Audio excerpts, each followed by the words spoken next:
আমরা প্রথমে যা নিয়ে কথা বলবো সেটা হলো আমেরিকান ড্রিম, জীবন, স্বাধীনতা আর সুখের সন্ধান। ভালো কথা, আমি শুরু করব সুখের সন্ধান দিয়ে।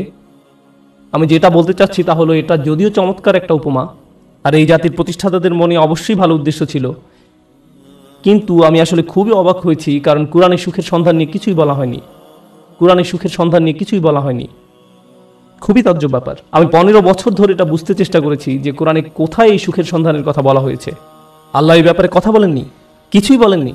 আর এটা আমাকে ভাবায় যে আধুনিক সভ্যতার জন্য এত গুরুত্বপূর্ণ একটা ব্যাপার, মানুষ সুখী হতে চায়, কিন্তু আল্লাহ এই ব্যাপারে কিছুই বলেননি। কোরআনে এটা বলা নেই কিভাবে সুখের সন্ধান পেতে হবে।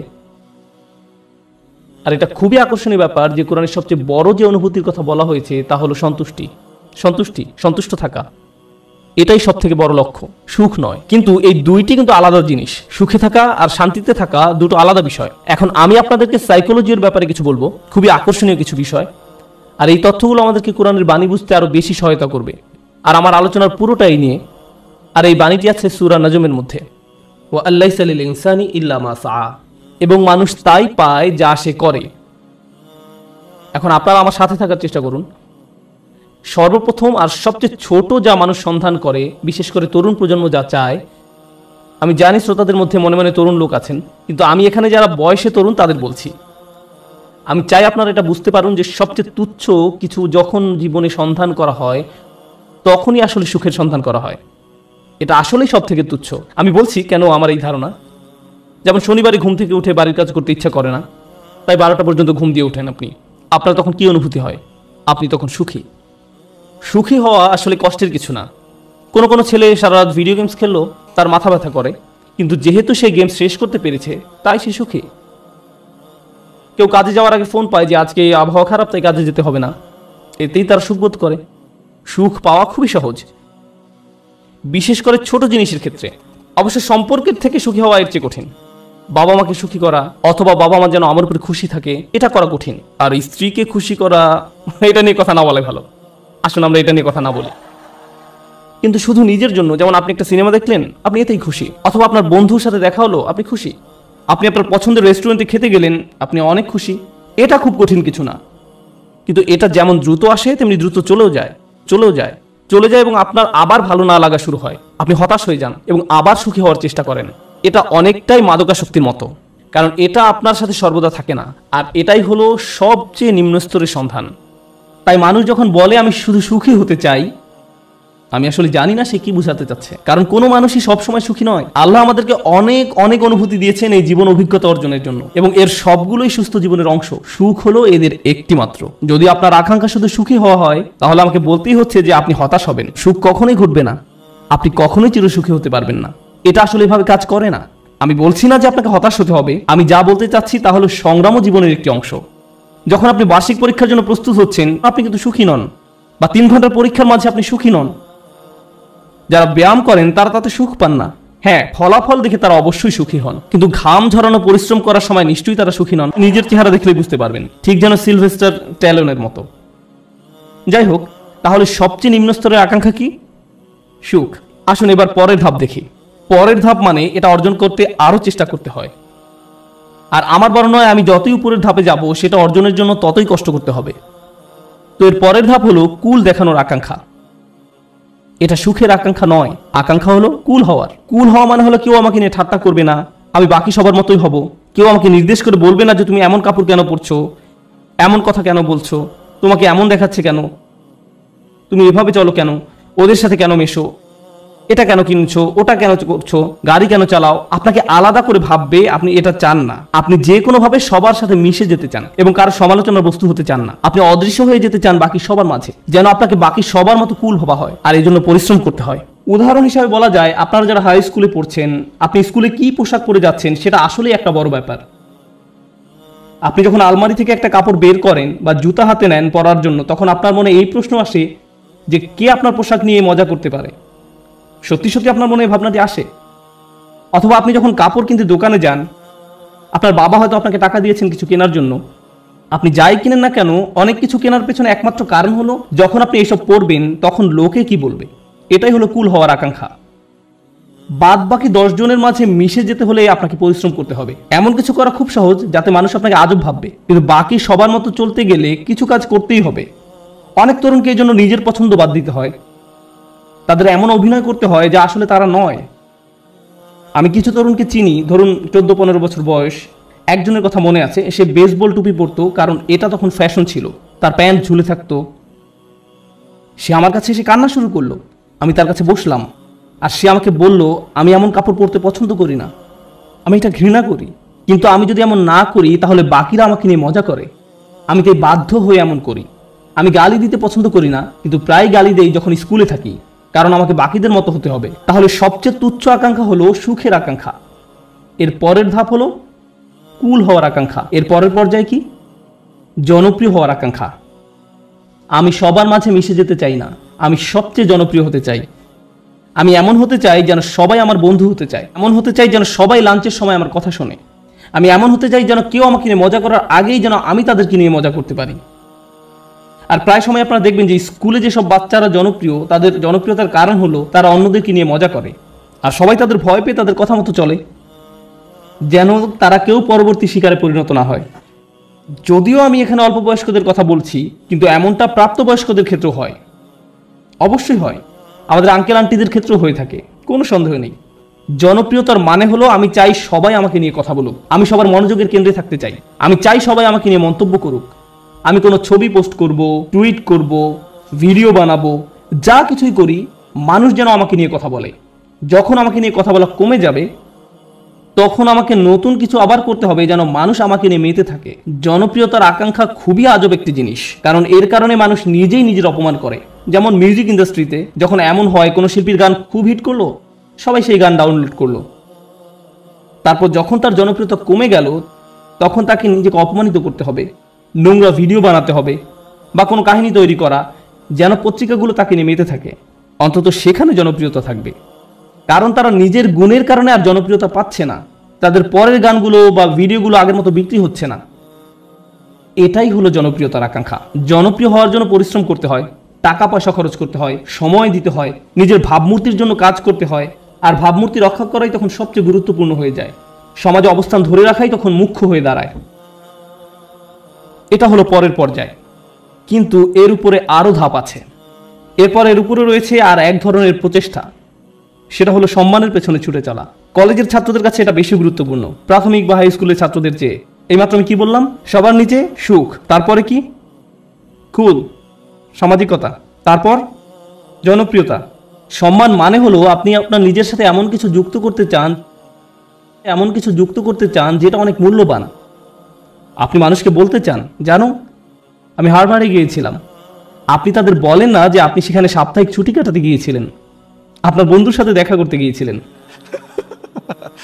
কিন্তু আপনি আপনার নিজের নামের সাথে একই বাক্যে হার্ভার্ড শব্দটা ব্যবহার করতে ভালোবাসেন। সত্যি কথা হলো আপনি যদি হার্ভার্ডের নবীন ছাত্র হন, আপনি কি অর্জন করেছেন? কিছুই না।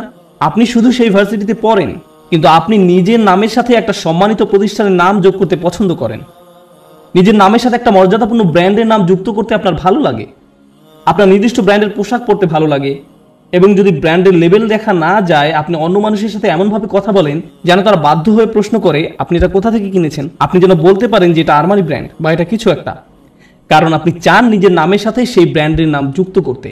নতুন কোনো ব্র্যান্ডের গাড়ি বাজারে আসলে কোন গাড়ি আপনি চালাচ্ছেন, কোন ধরনের পোশাক আপনি পরছেন, কোন ধরনের মানুষের সাথে আপনি মিশছেন। সেলফি এজন্য তোলে না যেন আপনি তাদের মনে রাখতে পারেন, আপনি এজন্য সেলফি তোলেন যেন ছবিটা পোস্ট করতে পারেন, যেন অন্য মানুষ আপনাকে বেশি গুরুত্বপূর্ণ ভাবে, কারণ আপনি সেই বিশেষ ব্যক্তির পাশে দাঁড়িয়ে আছেন। এটা সম্মানের একটা ব্যাপার হয়ে দাঁড়ায়। ছবি তোলা যদি শুধু আপনার জন্য হয় দারুণ ব্যাপার, কিন্তু এটা আসলে অন্য মানুষদের জানানো যে আপনি কতটা অসাম, অন্যদের সাথে মিলে কোনো কিছু অর্জন করতে পারার জন্য নয়। কিন্তু মুসলিম সমাজে অন্য এক ধরনের মর্যাদা আমাদের বাবা মারা অনেক সময় পান, আর তা হলো তারা তাদের সন্তানকে হাফেজ বানাতে চান। এবং ডাক্তার। আর যদি হয় হাফেজ ডাক্তার তাহলে তো কথাই নেই, তারা দিন ও দুনিয়া দুটোই পেয়ে গেছে। রব্বানা আতিনা ফিদ দুনিয়া হাসানা ওয়া ফিল আখিরাতি হাসানা, কাজ এখানেই হয়ে গেছে। কিন্তু তারা মানুষকে বলতে পছন্দ করে যে জানো সে একজন হাফেজ। কিন্তু দুর্ভাগ্যবশত এর জন্য আপনি আপনার সন্তানকে কোরআনে হাফেজ বানাননি। কিন্তু এমনটাই ঘটে থাকে। আমরা এখন কোন পর্যায়ে আছি? সম্মান। এটা অনেক বড় ব্যাপার হবে যখন আপনি আপনার প্রথম চাকরিটা পাবেন, হয়তো মাইক্রোসফট বা অন্য কোথাও, কে জানে। ধরেন আপনি বড় কোথাও চাকরি পেলেন, হয়তো গুগলে, তারা আপনাকে আপনার ব্যাজ দিবে, যেটা আপনি মসজিদেও পড়ে আসেন। যেন কেউ প্রশ্ন করে যে তুমি কি অনেক বেশি গুগল ব্যবহার করো, যে তারা তোমাকে একটা বিশেষ ব্যাজ দিয়েছে, আর আপনি তখন বলার সুযোগ পান না না আমার সেখানে চাকরি হয়েছে। আপনি মানুষকে জানাতে চান যে আপনি কি অর্জন করেছেন। তাফাখুরুম বাইনাকুম, কোরআনে এটাকে এভাবেই বলা হয়েছে, অন্যদের দেখানোর ইচ্ছা যে আপনার কি মর্যাদা আছে। যাই হোক, আমি আবার একদম নিচ থেকে শুরু করতে চাই। প্রথমে কি ছিল? সুখ। দ্বিতীয়, সামাজিকতা। কুল। তৃতীয়, জনপ্রিয়তা। চতুর্থ, সম্মান। তার উপরে টাকার পিছনে ছুটে চলা। কিছু মানুষ আছে যারা সুখকে পাত্তা দেয় না, তারা সামাজিকতার কথা ভাবে না, তারা জনপ্রিয়তা চায় না, এমনকি সম্মানও নয়। একটা জিনিসকে তারা গুরুত্ব দেয়, আর সেটা হলো টাকা। তারা জানে কিভাবে অনেক টাকা উপার্জন করতে হয়। এই মানুষগুলো ময়লা জামা, পুরনো ছেঁড়া জিন্স পরে থাকে, 88 মাজদা মিয়াটা গাড়ি চালায়, কিন্তু এই সব নিয়ে তাদের কোনো ভ্রুক্ষেপ নেই, কারণ তারা মাসে $10 মিলিয়ন উপার্জন করে। আমার এমন মানুষের সাথে দেখা হয়েছে যারা বছরে শত শত মিলিয়ন ডলার উপার্জন করে, এবং আপনি বুঝবেনই না সেটা, কারণ তার চুল উস্কো খুস্কো, তার মধ্যে এক অন্যরকম ভাব আছে যে সে ব্যস্ত, বা ব্যস্ততার জন্য নাও হতে পারে, কারণ সে এগুলো পাত্তাই দেয় না। সে শুধু জানে কিভাবে ব্যবসা করতে হয়। ব্যবসায় সে একটা বিস্ময়, আর সেটা নিয়ে সে শুধু চিন্তা করে। সে খালি এটাই চিন্তা করে যে বিক্রয় কিভাবে বাড়ানো যায়, কিভাবে ব্যবসার আরো সম্প্রসারণ হবে, কিভাবে আমি নতুন ওয়্যার হাউস খুলবো। সুবহানাল্লাহ, তারা অবিশ্বাস্য ধরনের মানুষ। যাই হোক, ময়ের উপরে উঠলে কি আরো কঠোর পরিশ্রম করতে হয়। সুখী হতে কোনো পরিশ্রম করতে হয় না, সবার মতো হতে কিছু পরিশ্রম করতে হয়, জনপ্রিয় হতে আরো কিছু কাজ করতে হয়, সম্মান বা সম্মানিত কিছুর সাথে জড়িত হওয়ার জন্য আরো শ্রম দিতে হয়, অনেক টাকা কামাতে হলে অনেক শ্রম দিতে হয়। এক অবিশ্বাস্য রকমের কর্মস্পৃহা লাগে, তারা কোনো বিরতি নেয় না। এর উপরে উঁচু স্তর আছে।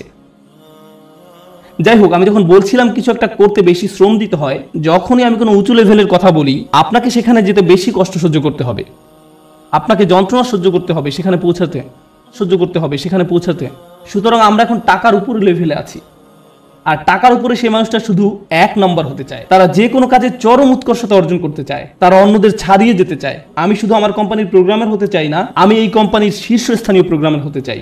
আমি শুধু এই ক্লাসের ছাত্রই হতে চাই না, আমি 1 নম্বর হতে চাই। আমি শুধু এসএটি পরীক্ষায় বেশি নম্বর পেতে চাই না, আমি সর্বোচ্চ নম্বর পেতে চাই। আমি শুধু বাস্কেটবল খেলোয়াড় হতে চাই না, আমি NBA তে যেতে চাই, আর আমি MVP হতে চাই।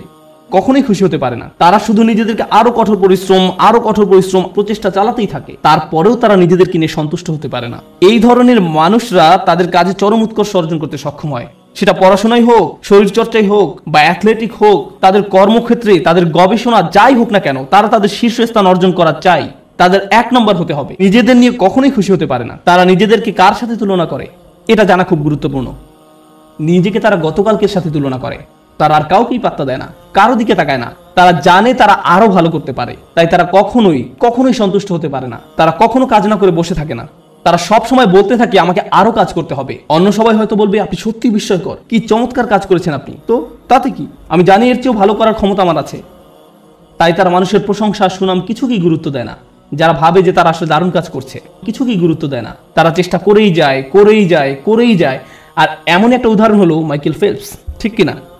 কত মানুষ তার প্রশংসা করেছে সব রেকর্ড ভেঙে ফেলার জন্য, কিন্তু আপনার কি ধারণা যে সে বসে ভাবছে আমি তো রেকর্ড ভেঙেছি, এখন আমার সম্মান আছে, তাই আমি এখন কিছুটা অবসর নিতে পারি? সে কি অর্জনের চেষ্টা করেছে? উৎকর্ষতা। তাই সে কখনোই সন্তুষ্ট হতে পারবে না। সে চেষ্টা করতেই থাকবে, মেশিনের মতো সামনে যেতেই থাকবে আরো দ্রুত গতিতে। এমন মানুষ দুনিয়াতে খুব কমই আছে, খুবই কম। অনেকেই এখানে বসে আছেন যারা স্কুলে পাশ করার গ্রেড পেলেই খুশি, তখনই তারা সুখের খোঁজে প্লে স্টেশন নিয়ে খেলতে বসে যায়।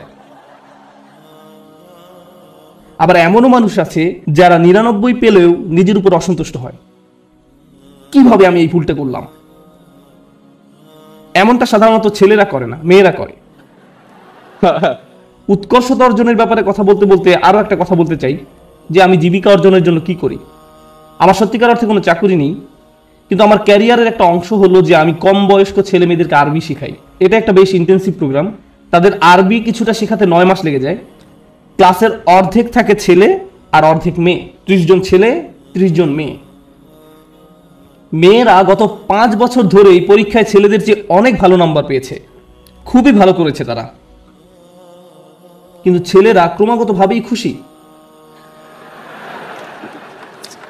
মেয়েরা সবসময় মন খারাপ করে থাকে, আমাকে বলে উস্তাদ আমি জানি আমি 100 পেয়েছি, কিন্তু আমি নিশ্চিত নই যে আমি ঠিকমতো বুঝতে পেরেছি কিনা। এদিকে এক ছেলে 25 নম্বর পেয়েছে আর সে বলছে ওকে ওকে আমি বুঝতে পেরেছি, আমি বুঝতে পেরেছি।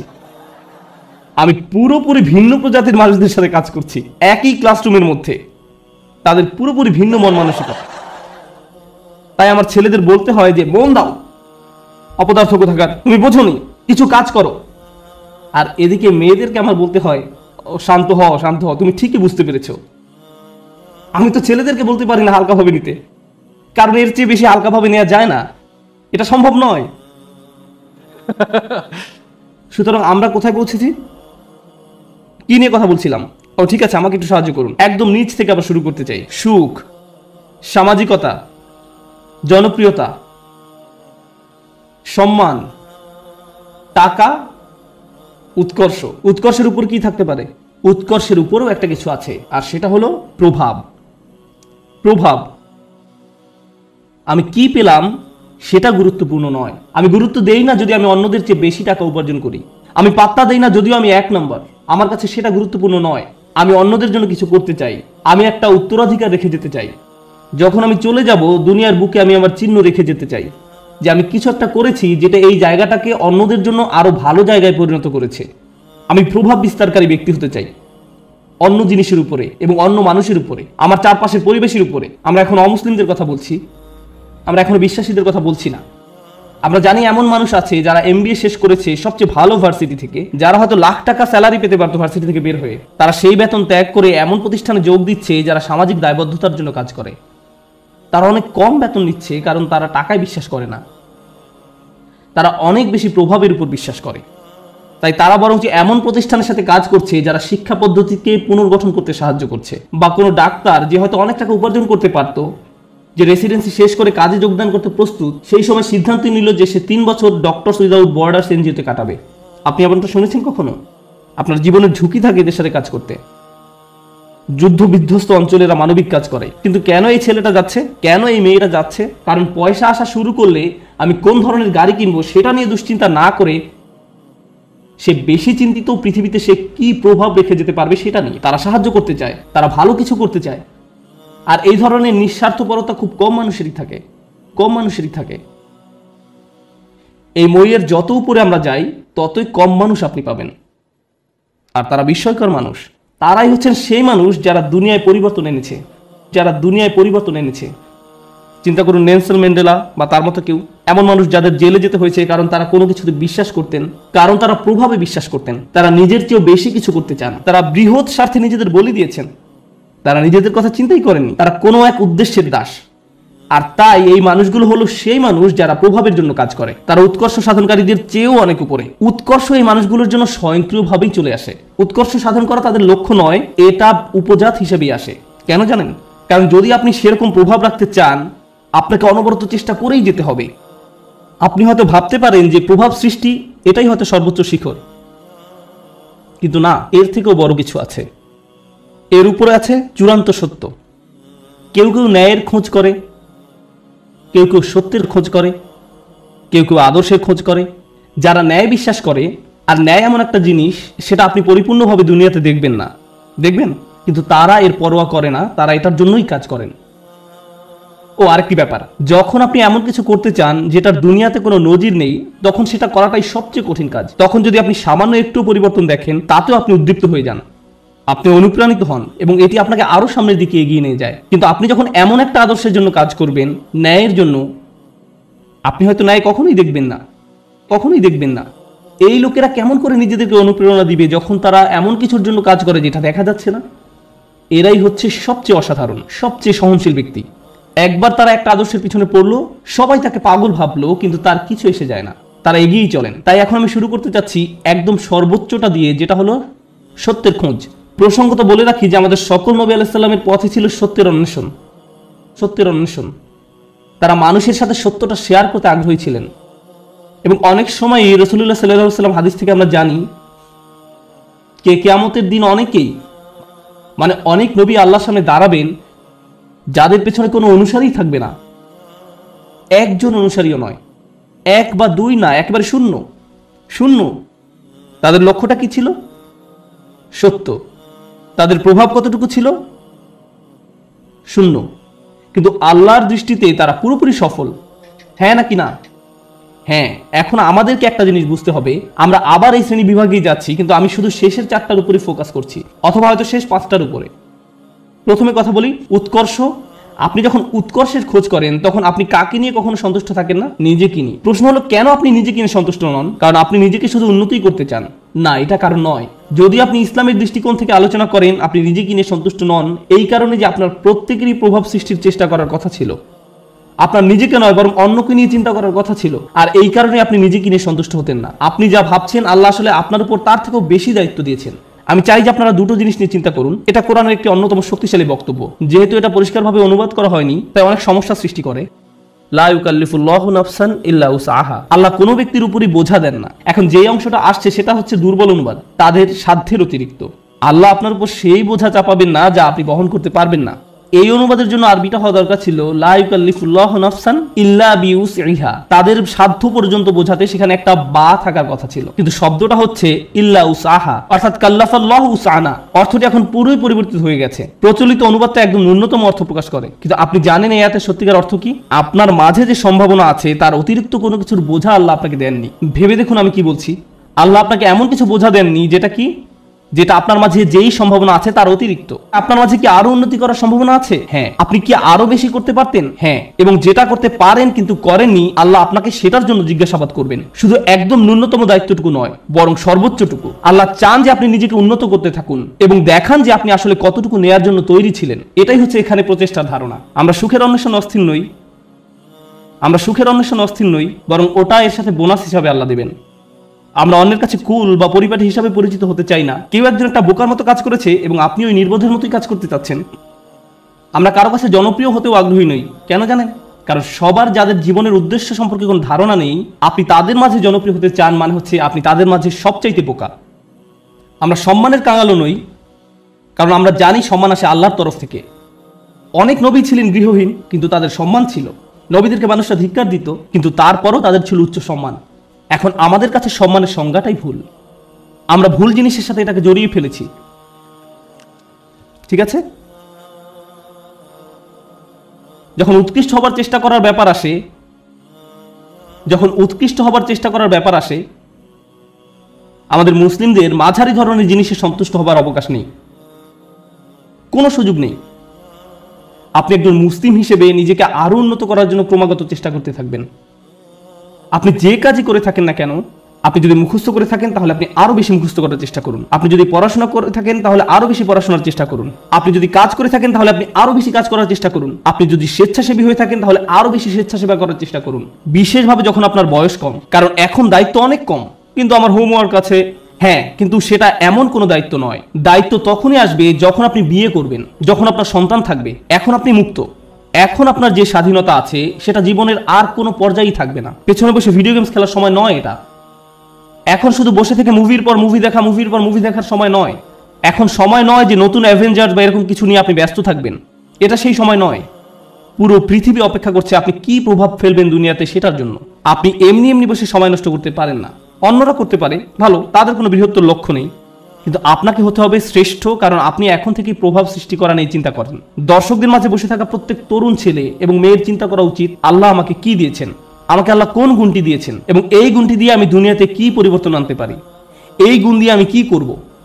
আর আপনি যখন এটা নিয়ে চিন্তা করবেন তখন আপনি সত্যিকারভাবে বুঝতে পারবেন আপনি কিসের জন্য কাজ করছেন। আপনি কাজ করছেন আল্লাহর সাথে দেখা হবার স্বপ্ন নিয়ে, এবং সেটাই হচ্ছে আমাদের আসল সত্য। আপনি আল্লাহকে এটা দেখাতে চান যে আপনি আপনার সামর্থ্যের মধ্যে যা আছে তার সবটুকু করেছেন।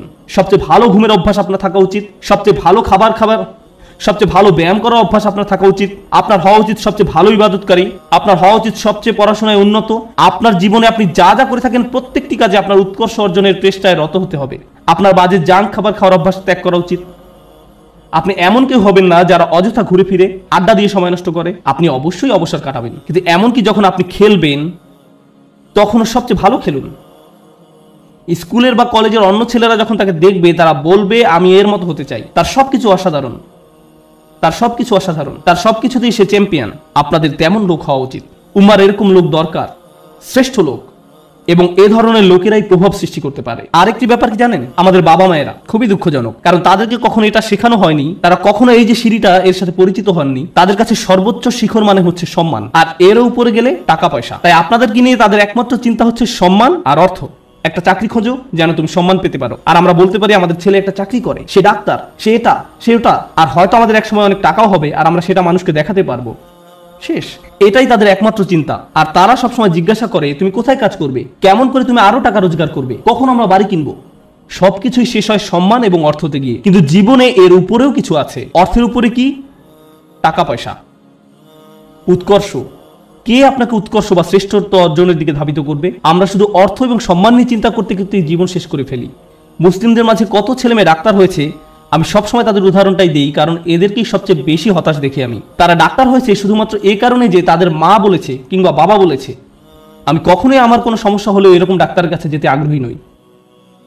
আমি বরং এমন কারো কাছে যাব যে ডাক্তার হয়েছে কারণ তারা মানবতার সেবা করতে চায়, তারা তাদেরকে নিয়ে চিন্তা করে, তারা দুর্নীতিগ্রস্ত ইন্স্যুরেন্স কোম্পানি থেকে পরবর্তী টাকা আসার অপেক্ষা করে না, তারা আসলে মানবতা নিয়ে চিন্তিত। আমি এ ধরনের ডাক্তারের সাথে সম্পর্ক রাখতে, নিজে এবং বাচ্চাদেরকে নিয়ে যেতে আগ্রহী।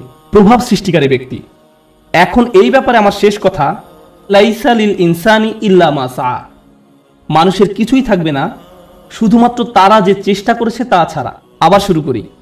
সুখের সন্ধান, কুল, সামাজিক বা পরিবারটি হওয়ার বাসনা, জনপ্রিয় হবার আকাঙ্ক্ষা, সম্মান পাবার আকাঙ্ক্ষা, অর্থপ্রাপ্তির আকাঙ্ক্ষা, উৎকর্ষ লাভের আকাঙ্ক্ষা, প্রভাব সৃষ্টিকারী হবার ইচ্ছা এবং সত্য পাবার প্রচেষ্টা।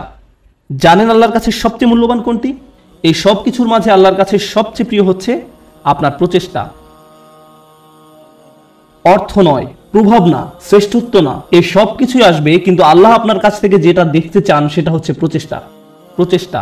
আমি আপনাদের বলেছি নবী আলাইহিস সালামদের কথা, যারা শেষ বিচারের দিন আল্লাহর সামনে দাঁড়াবেন, কতজন উম্মত নিয়ে? শূন্য। কিন্তু তারপরেও আল্লাহ তাদেরকে জান্নাতের সর্বোচ্চ আসনে আসীন করবেন, কারণ আল্লাহ সম্মান জানাবেন তাদের প্রত্যয়কে, তাদের প্রচেষ্টাকে, তাদের চারিত্রিক দৃঢ়তাকে। তারা কঠিন সময়ে পড়েছিলেন এবং তারা সেটা মোকাবেলা করেছেন। যদি আপনি নূহ আলাইহিস সালামের প্রতি বছরের একটা প্রোগ্রেস রিপোর্ট দেখতে চান, চলুন একটা গ্রোথ চার্ট বানিয়ে দেখি কতজন মানুষ মুসলিম হয়েছে প্রতি বছর, যেমনটা করা হয় প্রতি বছর প্রতিবেদনে। কতজন মানুষ মুসলিম হয়েছে প্রতি বছর? 950 বছর।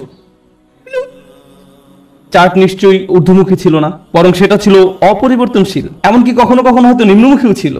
কেউ হয়তো ইসলামের খুব কাছাকাছি এসেছে, আবার দূরে সরে গেছে।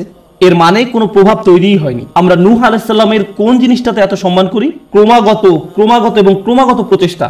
আমাদেরকে হতে হবে ক্রমাগত প্রচেষ্টারত এবং প্রত্যয়ী মানুষ। আল্লাহর সামনে দাঁড়ানোর মতো কিছুই থাকবে না যদি আমাদের এই প্রচেষ্টাটুকু না থাকে। তরুণরা দয়া করে মনোযোগ দিয়ে শুনেন আমি কি বলছি। একটু চিন্তা করো, তোমার জীবনের সার্থকতা কোথায়? যদি তোমার জীবন মনে হয় শুধু একটা ভিডিও গেম থেকে অন্য ভিডিও গেম, যদি তোমার জীবন মনে হয় শুধু টিভি শো এর একটা পর্ব থেকে অন্য পর্ব, তুমি কিসের জন্য চেষ্টা করছো? এতে কি আসে যায় যদি তুমি একটা ভিডিও গেমের ট্রফি জিতো অথবা 100% সিনক্রোনাইজেশন পাও? এতে কি আসে যায়? কি এমন হবে এতে? পৃথিবীর জন্য তা কোনো পরিবর্তনই আনবে না। তুমি কতগুলো পুশ আপ করতে পারো এটা কেউ গুরুত্ব দেয় না। তোমাকে এর চেয়ে বেশি কিছু চিন্তা করতে হবে, এর চেয়ে বড় উচ্চ মর্যাদাশীল কিছু চিন্তা করতে হবে। এবং যখন তুমি সেটা করা শুরু করবে, আল্লাহ তোমাকে সুখ দিবেন। যখন তুমি সত্যিকার অর্থে চেষ্টা করবে, জীবনটা তখন অর্থবহ হবে। আর জীবনটা যখন অর্থবহ হবে, সুখ এবং আনন্দ এনে দেবে। যখন তোমার জীবনে কোনো প্রচেষ্টা থাকবে না, তখন জীবনের কোনো অর্থ তুমি খুঁজে পাবে না। তুমি তখন কোনো কিছুতেই কোনো সুখ বা আনন্দ খুঁজে পাবে না। তুমি যতই গান শোনো, তুমি যতই ঘুরতে বেড়াতে যাও, যতই পার্টি করো, তোমার জীবনে কখনোই সুখের দেখা পাবে না। তোমার সবসময় বিরক্ত লাগবে, নিজের কাছে নিজেকে ভালো লাগবে না। গুরুত্বপূর্ণ হচ্ছে প্রত্যয়, যেটা তোমাকে উপলব্ধি করতে হবে। তোমাদের তরুণ প্রজন্মকে হতে হবে অসম্ভব এবং অসম্ভব প্রত্যয়ী। আল্লাহ বলছেন ওয়ান্না সায়াহু সাওফা ইউরা। আমার খুবই পছন্দের একটি আয়াত, এবং আমি এই আয়াতটি দিয়ে শেষ করতে চাই। এবং তার প্রচেষ্টা বা প্রত্যয় খুব শীঘ্রই দেখা যাবে। তার চেষ্টা খুব শীঘ্রই কি দেখা যাবে। এই প্রসঙ্গে আমি বলতে চাই, তুমি যখন কাউকে তোমার রিজিউম দেখাও, আমি অমুক স্কুল থেকে গ্রাজুয়েট হয়েছি, আমি অমুক জায়গায় কাজ করেছি, অমুক প্রজেক্টে কাজ করেছি, তখন তুমি তোমার রিজিউমে লেখো তোমার রেজাল্ট নাকি তোমার প্রচেষ্টা? তুমি তোমার প্রচেষ্টার কথা লিখো না, তুমি লিখো তোমার রেজাল্টের কথা। তুমি লেখো না যে তুমি আসলে অনেক কঠোর পরিশ্রম করেছো ফাইনাল সেমিস্টারে এবং পরীক্ষাটা দিতে গিয়ে অর্ধমিত হয়ে গিয়েছিলে। এগুলো তুমি তোমার সিভিতে লেখো না। তুমি লেখো তুমি অমুক অমুক প্রজেক্টে কাজ করেছো, কিন্তু এটা লেখো না যে তোমাকে অনেক অনেক কষ্ট করতে হয়েছে, তাই নয় কি? শুধু তাই নয়, কিছু কিছু সময় তুমি অনেক অনেক চেষ্টা করো কিন্তু তুমি পাস করতে পারো না। অথবা এরকম যে তুমি অসম্ভব রকমের চেষ্টা করেছো একটা প্রজেক্টের জন্য কিন্তু সেটা সফলভাবে শেষ করতে পারোনি, অথবা তুমি তোমার আশানুরূপ গ্রেড পাওনি যেটা তোমার পাওয়া উচিত ছিল। আমরা মানুষেরা মানুষকে কিসের ভিত্তিতে বিচার করি? আমরা মানুষকে বিচার করি রেজাল্ট দিয়ে। আমার এতে কিছু যায় আসে না যে তুমি কতটা চেষ্টা করেছো, তুমি আমাকে ফলাফল এনে দিতে পারোনি। আমার এতে কিছুই আসে যায় না যে তুমি কতটা চেষ্টা করেছো, তুমি পাস করতে পারোনি, গ্রাজুয়েট হতে পারোনি। বুঝতে পেরেছো ব্যাপারটা? কিন্তু আল্লাহ তোমার বিচার তোমার রেজাল্ট দিয়ে করবেন না। আল্লাহ তোমার বিচার করবেন কিসের ভিত্তিতে? প্রচেষ্টা। আল্লাহ বলছেন এবং তার প্রচেষ্টা, তার অধ্যবসায়গুলো খুব শীঘ্রই দেখা যাবে। এটা একটা অসাধারণ ব্যাপার, কেননা পৃথিবীর বুকে কোনো মানুষই আমার প্রচেষ্টা দেখবে না, কোনো মানুষই আমার প্রচেষ্টা দেখবে না। আমি তোমার প্রচেষ্টা দেখব না, অথবা তুমি আমার প্রচেষ্টা দেখবে না, কিন্তু তিনি হচ্ছেন শুধুমাত্র আল্লাহ যিনি আমাদের প্রচেষ্টা অধ্যবসায়গুলো দেখবেন। আমরা সবাই দেখি ফলাফল, আমরা হচ্ছি ফলাফল সর্বস্ব মানুষ। আল্লাহ হচ্ছেন বিচারক যিনি দেখেন প্রচেষ্টা। সুবহানাল্লাহ, কতই না মহান আমাদের প্রভু। কেউ তোমার প্রচেষ্টার মূল্য দিবে না এক আল্লাহ ছাড়া, সুতরাং কখনোই তোমার প্রচেষ্টাকে খাটো করে দেখবে না। মানুষ হয়তো মূল্য দিচ্ছে না তুমি যে কাজগুলো করছো, এবং তুমিও সাথে সাথে ভাবতে শুরু করে দাও যেগুলোর আসলেই কোনো মূল্য নেই, কিন্তু মনে রেখো এটা মূল্যবান আল্লাহর কাছে। আল্লাহর কাছে এটা অত্যন্ত মূল্যবান। আজকের আলোচনা ওই অংশটা বিশেষভাবে বোনদের জন্য ছিল, কারণ তারা কঠোর পরিশ্রম করে এবং তাদের মনে হয় এই চেষ্টায় কোনোভাবেই কিছু হবার নয়। ছেলেরা এমন নয়, কারণ ছেলেরা কোনো খাটুনি করে না এবং তারা মনে করে যে আমি অনেক করেছি, আমি কত কঠোর চেষ্টা করেছি। ছেলেরা নিজেদের সাথে মিথ্যাচার বন্ধ করো। তোমাদের নিজেদের এটা বলা বন্ধ করতে হবে যে তুমি যথেষ্ট করেছো। তোমার অলসতা দূর করতে হবে। ভাইরা, শয়তান তোমাদের ধ্বংস করে দিচ্ছে, সে তোমাদের ধ্বংস করছে। তোমরা এত অলস, নিজেদের কাছে যুক্তি দেওয়া বন্ধ করো এবং কাজ করো, বেশি করে কাজ করো, আবেদন করতে থাকো, করতেই থাকো, অন্যদের সাথে ব্যাপারে কথা বলতে থাকো, নেটওয়ার্কিং করো। থেমে যে বলো না যে আমি সব রকম চেষ্টা করেছি তারপর ফল পাইনি। না, তুমি সব রকমের চেষ্টা করোনি, উদ্যম হারিও না। এটা করা তোমাদের শিখতে হবে। তোমরা তোমাদের বোনদের কাছ থেকে শিখো। তারা হলো একটু একটু অপেক্ষা করো, আমি তোমাদের ব্যাপারেও বলবো।